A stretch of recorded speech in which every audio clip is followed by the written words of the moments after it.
Welcome to Dr. Lottie's Science with Soul. I'm Dr. Lottie and the host of this podcast. Today, I am very excited to introduce to you Dr. Jill Crista because she is one of my teachers as well.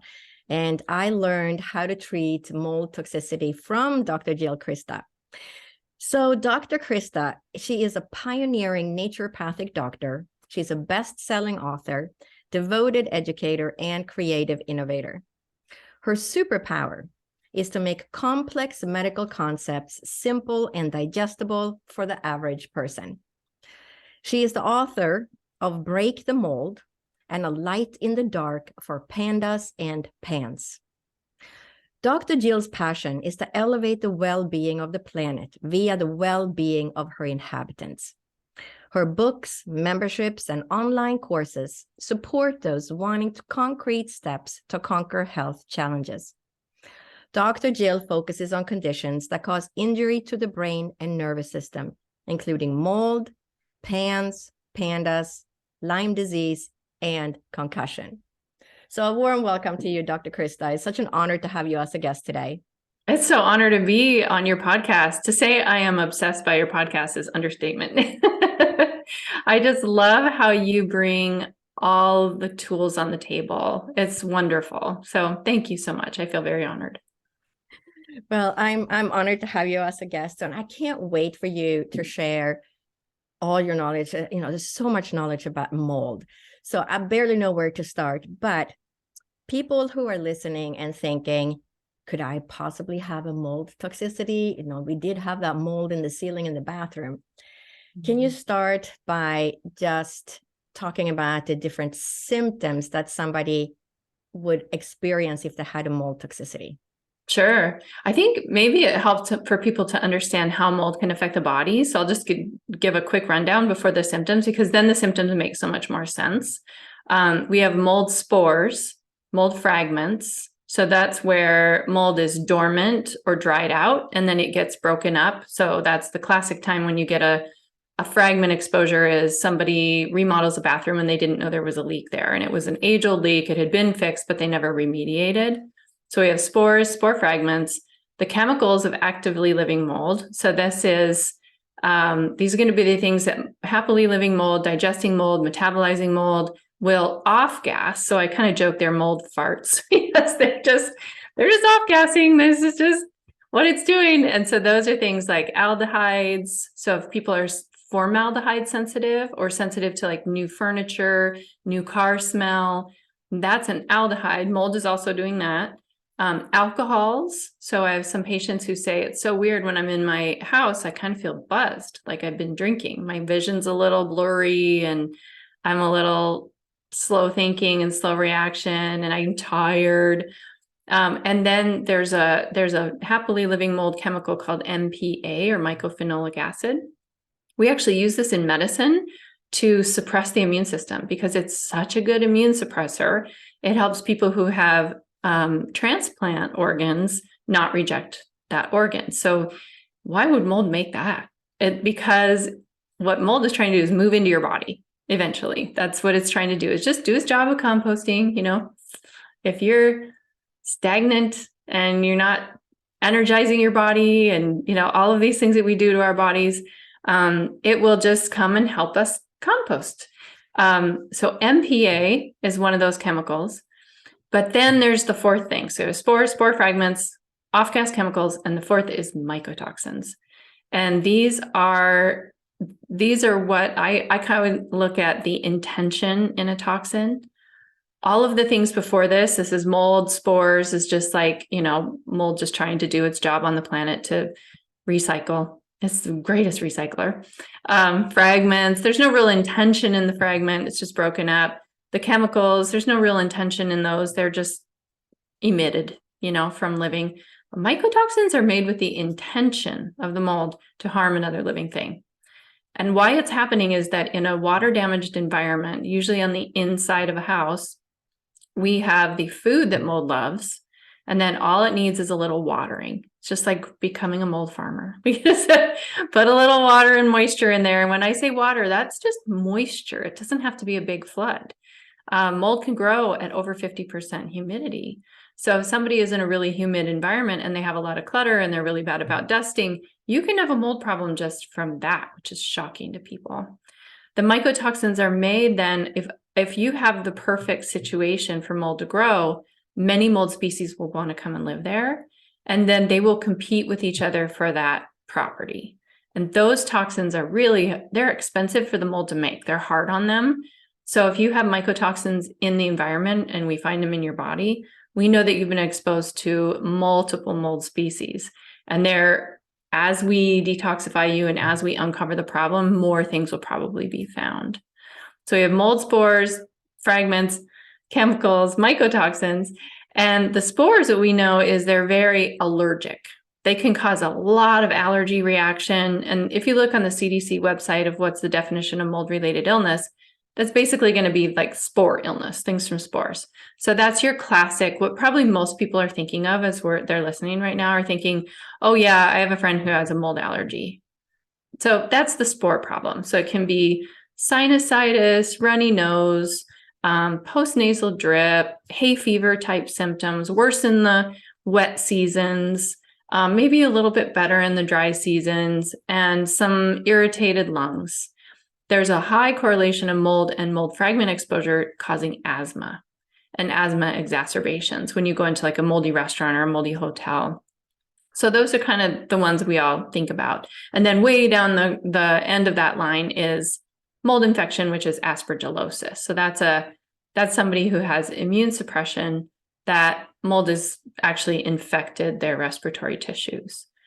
But there's a whole lot more, as we went through just now. There's chemicals and mycotoxins that cause, in my patient base, about 75 to 80% of my mold sick patients' symptoms.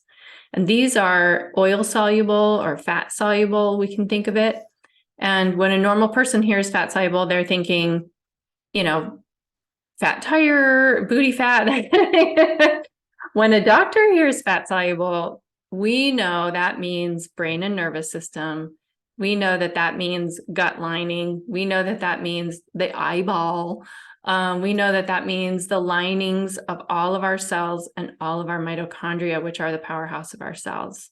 So you can imagine now, and the immune system, bone marrow, I forgot the most important ones. So you can imagine if somebody's exposed to mold and the mycotoxins were the primary way that they were exposed.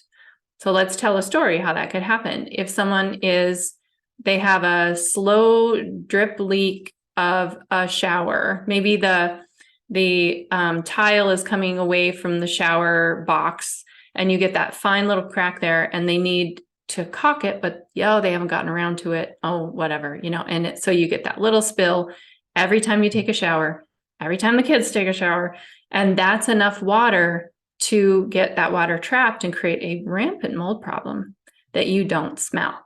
Because the mold is trapped behind building material, but the mycotoxins are a nanoparticle. They're 50 times smaller than the smallest spore, and they can move right through that little crack and be infecting your air, and you could have mycotoxicosis. Mycotoxins have no scent at all, no odor. So it can be very undetected. So in my patients, 75 to 80% of their symptoms are this mycotoxin problem. So when we think about oil soluble, if we start from the top down, that means they can get into the brain. So the number one symptom is brain fog. We see a lot of cognitive problems, people like losing track of what they were doing, or they have a lot of brain fatigue. So they can't really sit down and read a book or something like that. They just get too fatigued, too tired. See a lot of visual symptoms with mold. That's going to be frequently changing vision because mold affects the eyeball itself, but also how the brain perceives vision. And as we work down, we see tinnitus or ear ringing. Mold is one of the most common reasons for that. And if you look at the medications that cause that, a lot of them are derived from mold, such as the antibiotic penicillin. It's highly known to be a ear ringing producer. Well, penicillin is a mycotoxin from Penicillium species mold. So we see ear ringing, sore throat, postnasal drip, all the allergy stuff we just talked about. Skin changes, we can see acne, rosacea, we can see aging on the skin, age spots. A lot of people feel like they have congestion in their throat or that they're constantly kind of clearing their throat. The lung stuff we talked about, of course. Gut problems. So if mycotoxins are lipid soluble or oil soluble, they're going to affect the gut, the microbiome, and the gut lining. And a lot of times we will see the gut having a delay.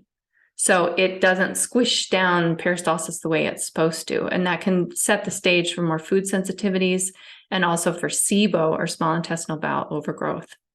And then they infect the organs of detoxification. They weigh them down with all their toxicity. So in the liver, that means we're going to see blood sugar dysregulation, hormone changes. So women can go into perimenopause a little early. Men can get a low testosterone, and it can be that sneaky little bit dropped every month, a little bit dropped, and you think to yourself, well, I must be aging. This must be aging. It's like, no, it's mold. And then the liver gets more bogged down and we become chemically sensitive. So you're going to be the person that you always could go into the store, but boy, now walking into Target is making you more and more, headachy, spacey, that kind of thing. I forgot headaches up at the top. And then the kidneys get affected and the bladder. So we see urinary frequency, irritable bladder when there's no infection, and also pelvic pain, joint pains, and then joints that don't repair very well, and skin changes of all kinds. So you can see it's like, what doesn't mold cause? So it makes it hard. I created a questionnaire for myself. I started in the Lyme world, and then I realized, wow, a lot of my chronic Lyme patients actually have mold problems. So I created a questionnaire for myself in clinic to get a score. And if anybody wants that, if they're listening, they're like, okay, I think mold might be part of my problem. How do we know? You're welcome to take my questionnaire, and that's on my website free. You don't have to get the book or anything like that.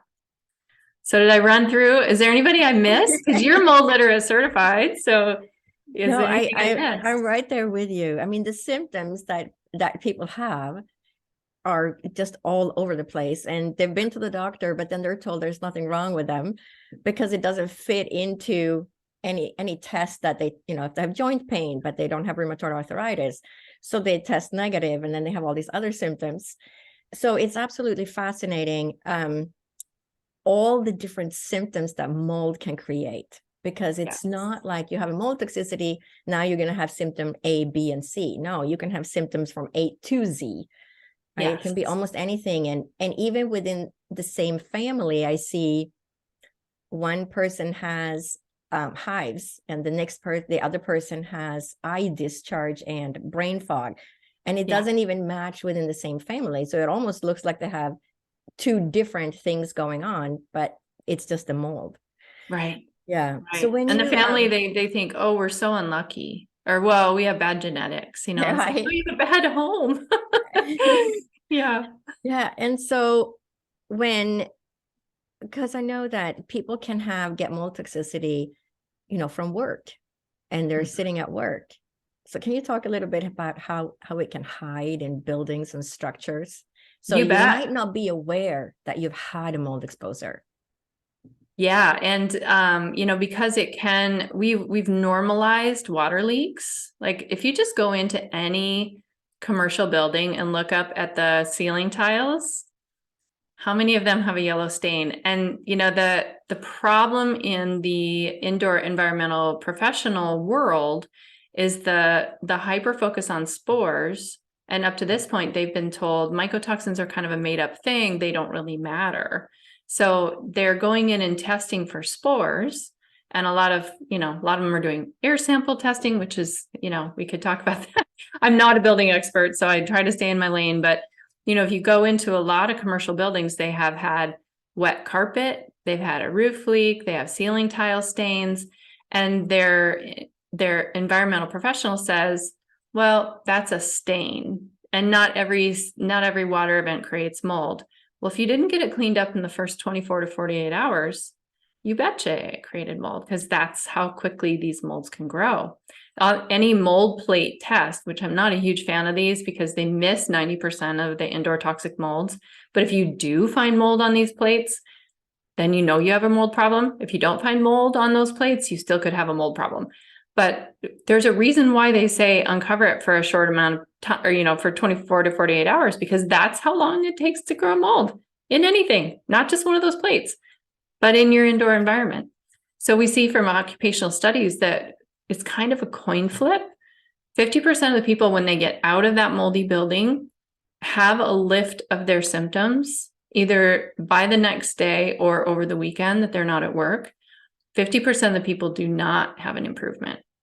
And what we see from studies is that that's a great way to kind of tell if there's a problem. Now, all the symptoms may be different, like you just talked about. They're not all going to be respiratory. And that's the problem with indoor environmental professionals not paying attention to mycotoxins, is that it could be something non-respiratory. So the idea of breathing air and taking on that toxin has just not quite hit the consciousness of people that are testing indoor spaces. There are some companies that are starting, which is wonderful, like Real Time Lab. I put that in my book. They have a mycotoxin dust test. So you can test the dust and see, are there molds that might be trapped that are creating bioweapons against each other that could be affecting my health, So the good news in that occupational study is, if you are one of the people that when you get out of that occupational environment, so you're out of your work building and you're better by the end of the weekend, those people tend to get better without any treatment at all, just remediating, just getting the building taken care of. Unfortunately, there's 50% of people that have to do something for treatment. And those are the people that don't recover by the end of the weekend. They're still symptomatic, and that's with more than respiratory symptoms. They're going to need some active treatment. So then these people that then have mold toxicity, they figured out they got tested and they're positive for all these molds. How long does it take for somebody to remove the mold? This is a golden question. So I want to be clear that we're setting the right expectation. Someone can have a mold allergy, so they can be what we call positive. So there's a true mold allergy to mold spores. But you can still have mold-related illness if you have a normal mold allergy test. So we can test their reaction to spores. We can also test their reaction to the mycotoxins. So there's a test called MyMycoLab. It's an antibody test to mycotoxins. That gives us a much more complete picture of what the immune system is responding to.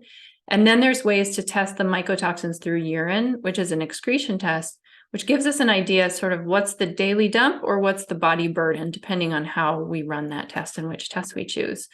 So finding mold in a person can be a little bit of an art, because they maybe have done one of those tests and only one of them, which is only testing one part of the picture. So it's nice to have that, that broader exposure, or that broader information.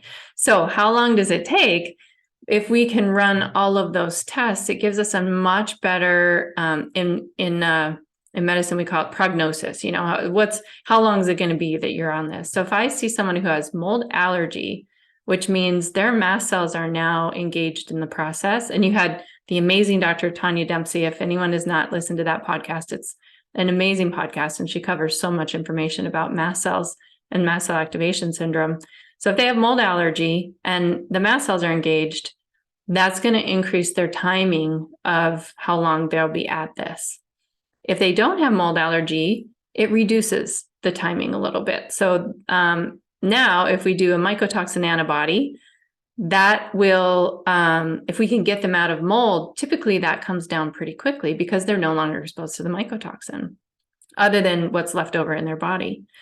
But if they have mold allergy and urine mycotoxins, and we see a high body burden, we could be talking 2 years before we really get that person completely normal. And that's after leaving the mold sick environment. If we see just mycotoxin storage, it can be sooner than that if we have somebody that we can really work with on the detoxification. They're not too sensitive, and we can, really hit it with antifungals and, get them all reset. Yeah, it's a great question. So if somebody now is thinking, we do have that mold spot in the bathroom that we painted over, and maybe all my symptoms, or maybe my whole family's symptoms, is related to this mold issue. What is the first thing they can do? Is there a difference calling in different companies that do mold testing, or if people are renting an apartment maybe, and they go through the landlord and they say, I have this mold problem and I want you to check it out. Do you have any advice as to how to go about doing a mold check? That's such a good question. Again, I'm know enough about the building stuff to be dangerous. I'm a body expert, but I can definitely guide on this because I think that just like in medicine, when we're running a lab test, we have to know what question are we trying to answer, and then what is our ultimate goal. So if it's something where someone is renting and they suspect it might be mold, but they're not sure, they may want to go ahead and do a mycotoxin dust test with an ERMI.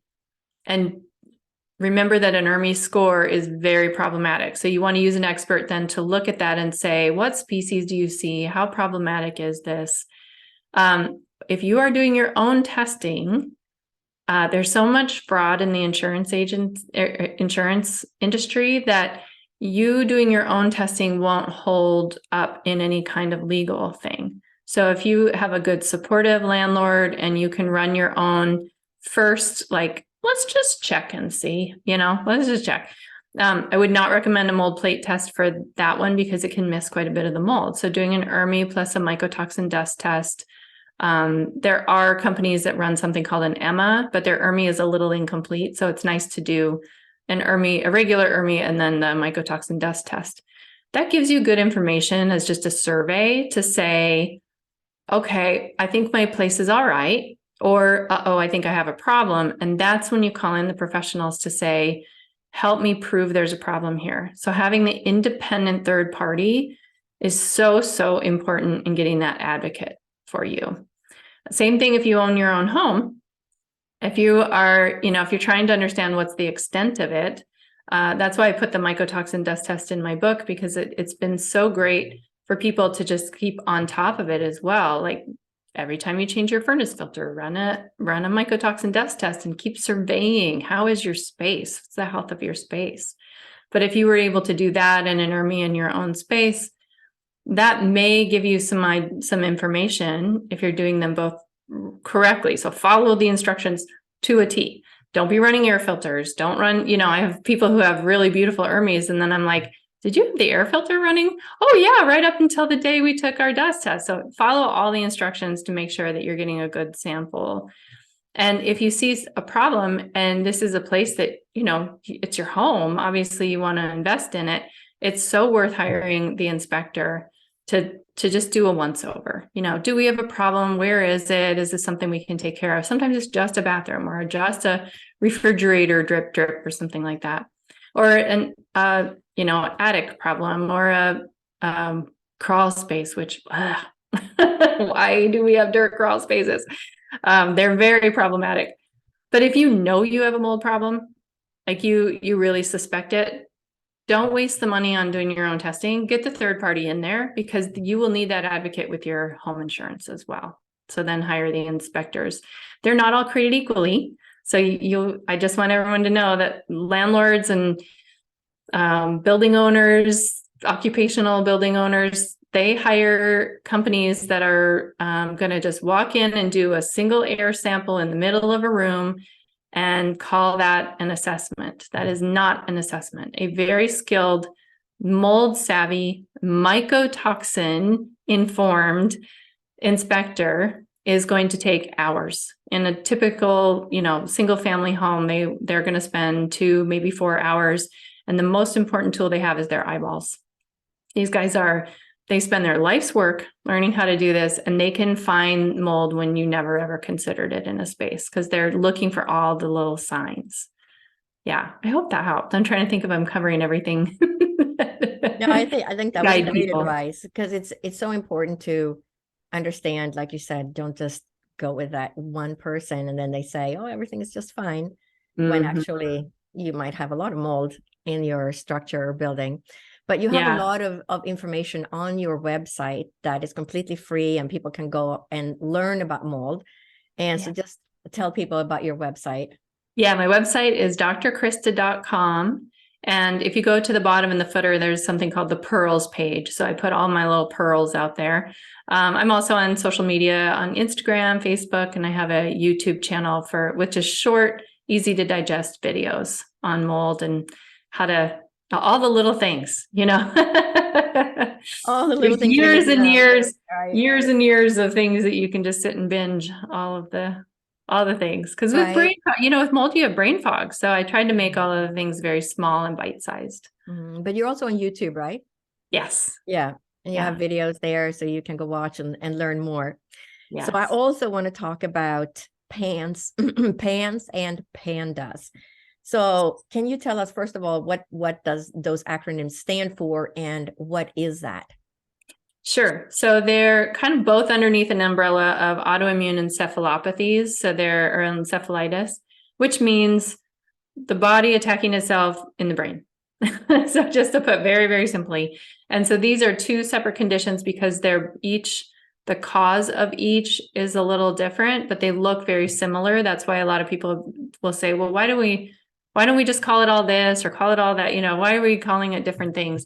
And it's because they're both just a little bit different in what started it and a little bit different in the symptoms. So PANDAS is pediatric acute onset neuropsych, meaning affecting the behavior and the way the brain works, disorder associated with strep. So PANDAS was started with a strep problem, and strep can flare it like crazy. Strep becomes kryptonite for that kid. So the brain starts to attack itself anywhere where the proteins might look like strep. And then PANS is pediatric acute onset neuropsych syndrome. So that one is just basically, it's a kid, but typically going to be a teen, or a kid with congenital Lyme where they never really developed a completely normal immune system. And then they develop some behavior symptoms that can happen pretty quickly. Yeah. And so that doesn't necessarily have to have strep as the thing that started it. But once PANS is started, strep is also kryptonite for those kids.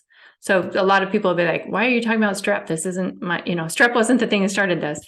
And guess what is the precursor to all of this? Mold exposure.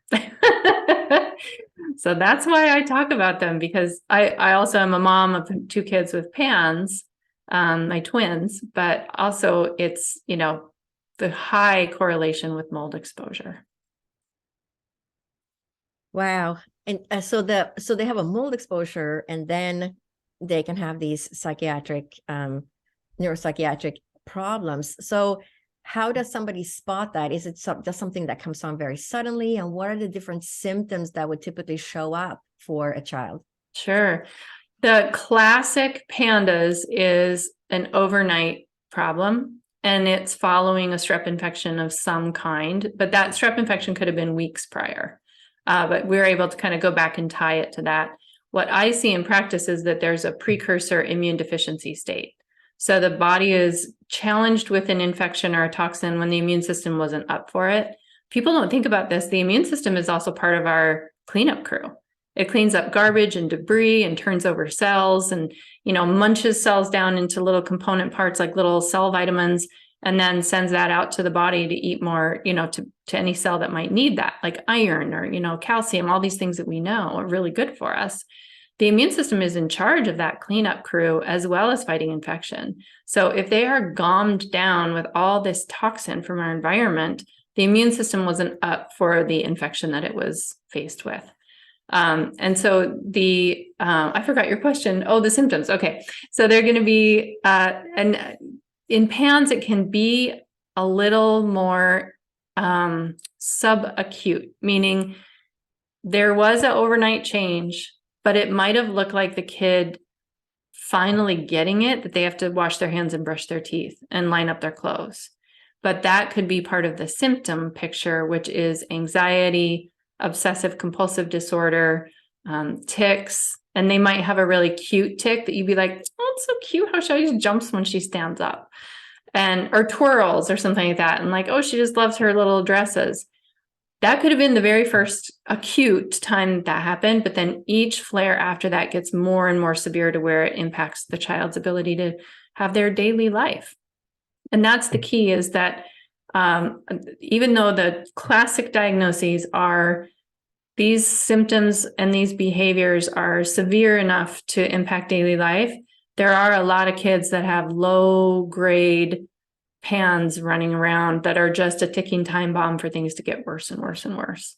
In PANDAS, we're going to see more regression types things. So a teenager that starts with baby talk, or a child who was, able to write, all of a sudden loses their handwriting, or their handwriting goes really messy.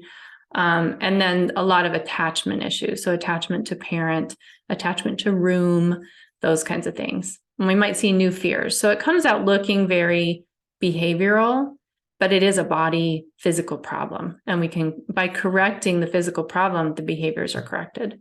So PANDAS and PANDAS, they're really like rewriting this whole, they're creating a paradigm shift in the mental health sphere, that this isn't just like a problem all in your head, meaning a mental problem. This is actually a physical problem.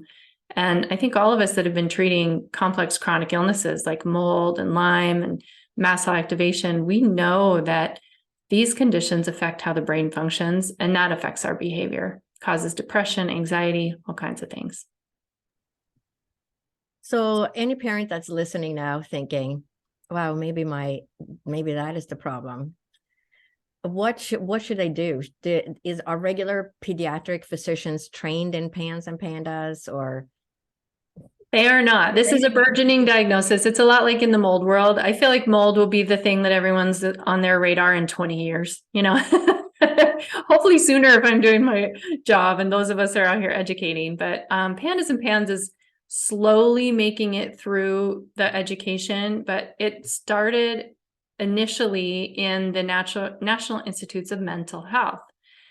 And I think that really set the stage for it to be able to kind of get blown off as like, oh, just put them on a SSRI and they'll grow out of it. It just, we have such a wrong idea of mental health. And it is kind of like, I don't think it's taken as seriously in medicine. I think after COVID, there's a gift in that, is that people realized, oh my goodness, you can have an infection and get a long haul syndrome from it, and you can get depression from it, and you can have your brain not work right and be, have like OCD. I've seen post-COVID OCD happen as well, which is probably neuroinflammation. So I think that's been kind of good for the conditions, but it was debunked initially, unfortunately. And even my own colleagues still, they're like, oh, you wrote a book on PANDAS? I thought that was debunked. No. In contrast, it's actually getting more and more research, and we're understanding more and more of the mechanisms that are going on. And we see that there's a high correlation between the gut microbiome and the onset of these conditions. So the more that we understand the gut microbiome, which is also getting good funding, we're realizing that when the microbiome, so when the gut critters in our gut are not happy, the microglia, which is the immune system of our brain, is not happy. And the microglia are what contribute to the self-attack in the brain of these kids. So yeah, I think what do people do? Find a PANDAS PANDAS literate doctor. So if you don't waste time with a pediatrician who's not getting it, there's a lot of medical trauma cast on these children. There's a lot of parental judgment cast on parents. Maybe you need to be stricter. All kids have food issues. And I should have mentioned in PANDAS, there's a lot of, I won't say a lot. There are cases where kids will just stop eating because they're afraid of infection, or maybe their swallowing mechanism doesn't work quite right. They're afraid of choking. So parents are told these things, and we wouldn't bring our kid to the doctor without obviously thinking about all of those things, So I think just don't waste any time. If you're not getting anywhere, go find someone that knows what they're talking about. There are organizations that are training doctors more and more, and I'm so proud of them. So there's neuroimmune.org. They have a fantastic practitioner training every year. And that one, like, I changed travel plans to make sure to make it to this one this year. Because it's that good. And then there's the PANDAS Physician Network. That is, started as a PANDAS group, but it is opening a little to the PANDAS part as well. So those would be places for physicians. And then there's a PANDAS network for parents. Yeah. It's a tricky spot for parents. That's why I wrote a book on it, because there aren't a lot of resources yet, but there's a lot of kids suffering. I think the latest quote that I heard was 1 in 200 children. It's a lot of kids. Yeah. Yeah. And it's all these people that slip through the cracks. It's the people who have mold toxicity, Lyme disease, MCAS, PANS, PANDAS, because we really don't have training for it in the medical school yet, right? We got zero training, at least I did. Right.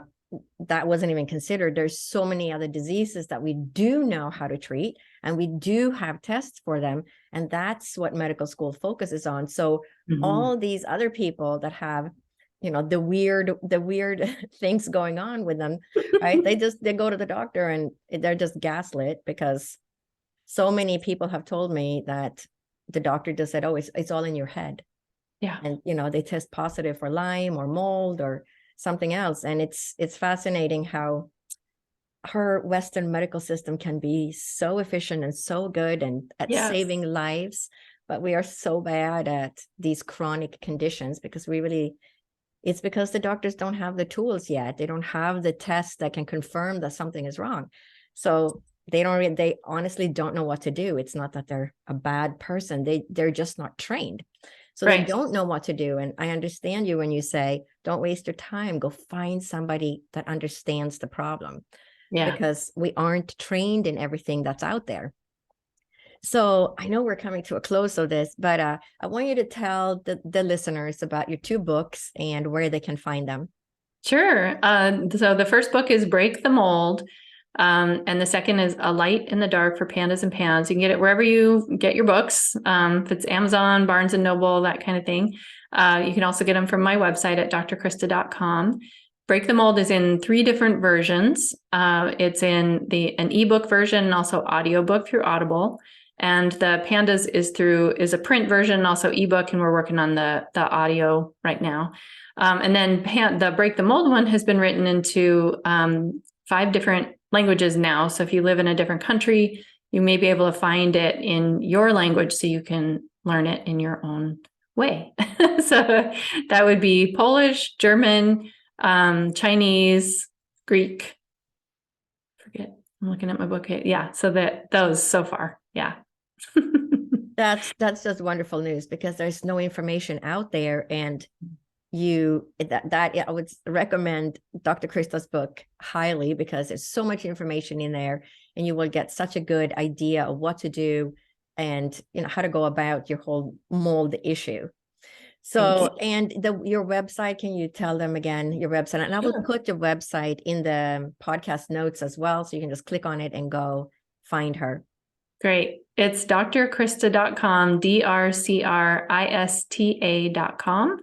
And if you are feeling like, I think we're in mold and I don't know how long it's going to take us to get out of here, I have a course called 9 Things to Know While You're Still in Mold, to make sure that when you get out of that exposure, you're better off and you can conquer it a lot faster. You don't have to take whatever that time is that you're stuck in there to just, whittle away. And if you're a parent of a kid in mold, my book doesn't really have specific modifications for children. So I created a course called Mold in Kids. And it goes through everything that's in my book, but modified for the different ages of kids, from infant to toddler to school age to adolescent. So everybody, please go check out her website. It's amazing. She has so much information on there that after you have visited her website, you will have a much better understanding of how to approach any kind of mold issues that you have. So I want to thank you so much for taking the time and being a guest on the podcast today. It's been an honor. Thank you so much. Thank you.